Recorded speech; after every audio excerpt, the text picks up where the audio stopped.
Here at Everyday Driver, we're big fans of the E90 series BMW M3. However, there are two other cars that claim to be even better driver's cars than the M3. One is the Mustang Boss 302, and the other is BMW's own 1M.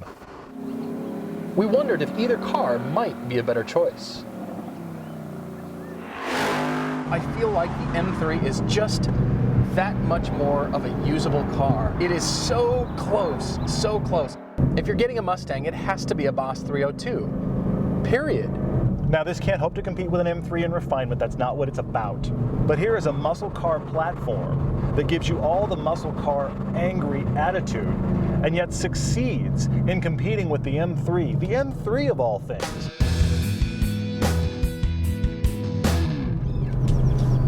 This is our new friend, the BMW 1M, a black one, which I've never seen before, and I like it black.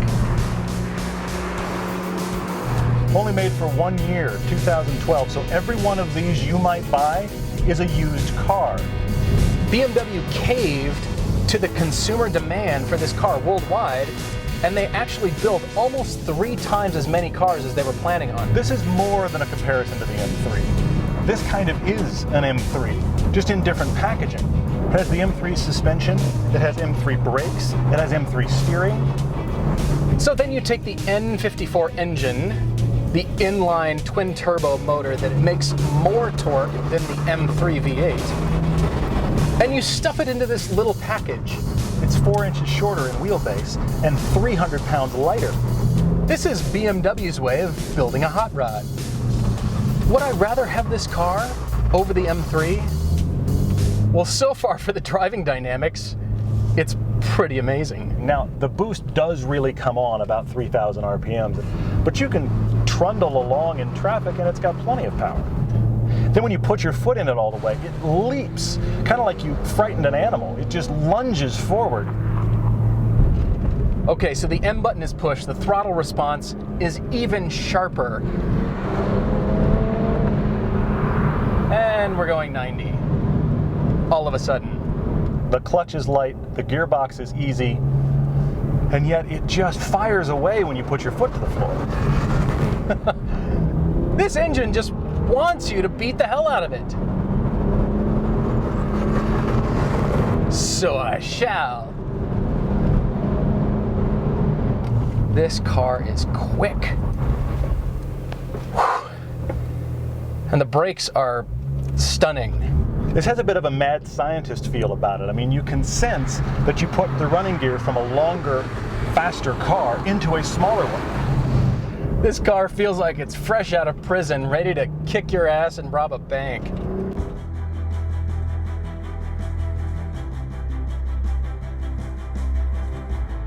When you've got a hot rod of a car, of course you have to tweak it. And the Bavarians must have been drinking very heavily when they did.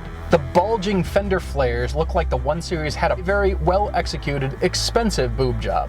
But it had to be done to cover those giant wheels and tires. And strangely, I find the overall look to be the right combination of styling that shouts performance. I kind of feel like it's a bulldog. It's aggressive and muscular and purposeful, but I can't call it pretty. The interior on the 1M, it's not fancy, but it's not Spartan, and they've actually made it look like a more special version of the one by putting in this Alcantara and the contrast red stitching. And of course, plenty of M badges in case you forgot what you're in. The very upright seating position is that strange combination of economy cabin and monster performance. That same phenomenon Mitsubishi Evos and Subaru STIs share. But you're definitely sitting on this car, not down in it. The seats here aren't as aggressive as the Boss 302.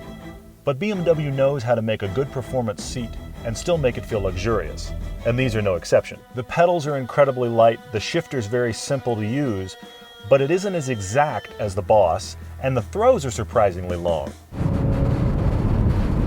If you want a car that's going to really, quite honestly, do everything really well, I can't imagine looking further than the M3, because you can actually take 4 people in this car, and it's such a brilliant driver's car too.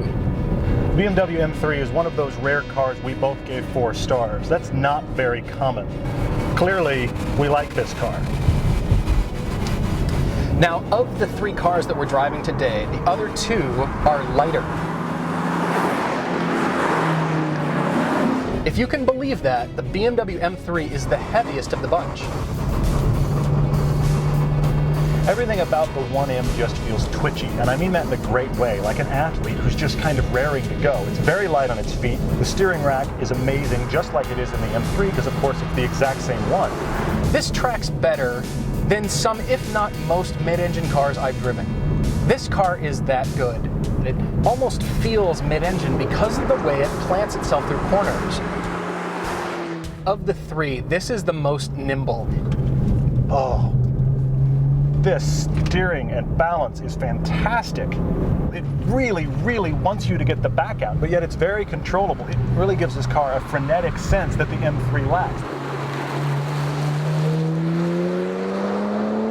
The M3 feels civilized compared to this car, even in an aggressive setting. This is the car you're going to want to take every single one of your friends for a ride and then scare the hell out of them. You're going to want to just jam through every corner you go through.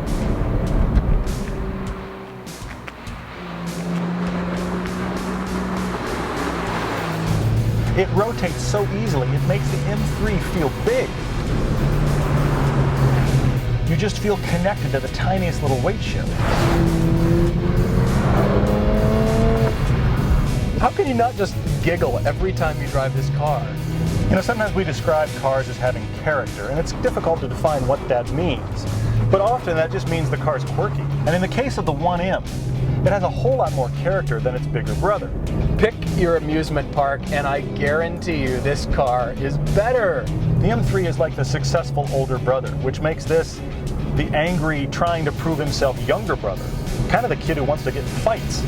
Now, of course, it's not as usable as the M3. You can't get the good dual clutch gearbox. You can't really get your family in the back. I mean, this is just kind of buying a 2-seat enthusiast car, and of course, that's the point. The problem also is the fact that you better bring a bag of money to get one because everybody knows they're good and there's not very many around. Would I take this car over the M3? Well, wow, this is so much fun to drive. It's even that much sharper than the M3. I'm just wondering if you'd need a second car. Just something that isn't quite so balls on fire around every corner.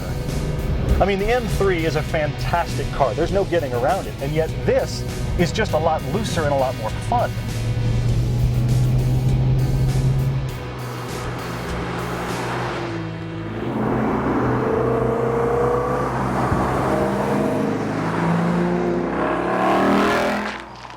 Oh, how we love the M3. Oh, these cars are so aimed at the M3. Well, it is the benchmark, and rightfully so. I love these cars for what they do, the different personalities they bring. I love that. Shockingly different cars here. But that's the question. Would you take either of these two cars over an M3? Just said rightfully so. That's where it stays for me. Really? It's amazing. Still the king for you. And yet so close. Yeah, true. So close in. Oh, I'm giving all 3 4 stars. Yeah. 4-star cars. 3 4-star cars sitting here. So give me a 1, 2, 3. Such a close. M3, 1M. Not a whisker behind is the Boss 302. Interesting, interesting. 4-star cars, all 3, that's never happened. What's your order, though? I'm actually going 1M. Because I'm not surprised. It's visceral, it's got that light, easy handling thing that this actually, believe it or not, the M3 almost feels staid compared to the 1M. Which and that's crazy shocking to think about. That's crazy to say. I really like the Boss, but it's third for me, and I have to quantify, it's a great car. I'm not a big Mustang guy. I'm not a big muscle car guy. We're now talking only personal preference. Yeah. I would take either of these as my car and be a That's the happy thing. boy. I'd happily take the 1M. I'd happily drive the Boss. I'd be fine. We've had a day where we've driven 3 fantastic cars, and our grand conclusion is, today on Everyday Driver, we like them all. They're all great. Fantastic. So. Very controversial. Perfect. What a car. I remember why I fell in love with this car. I may have to buy one. It's so hard to not like this car. I would own this car. The problem is BMW M3s and 1Ms exist. Ignore every version of the Mustang being made right now with the exception of the Boss 302. And if you want a Mustang, if you like muscle cars, run. Don't walk, run to the Boss 302. I knew BMW built great cars, and now I know they build great hot rods. What a fantastic little car. Yeah, this is a lot more active, and for me, that's quite a bit more fun.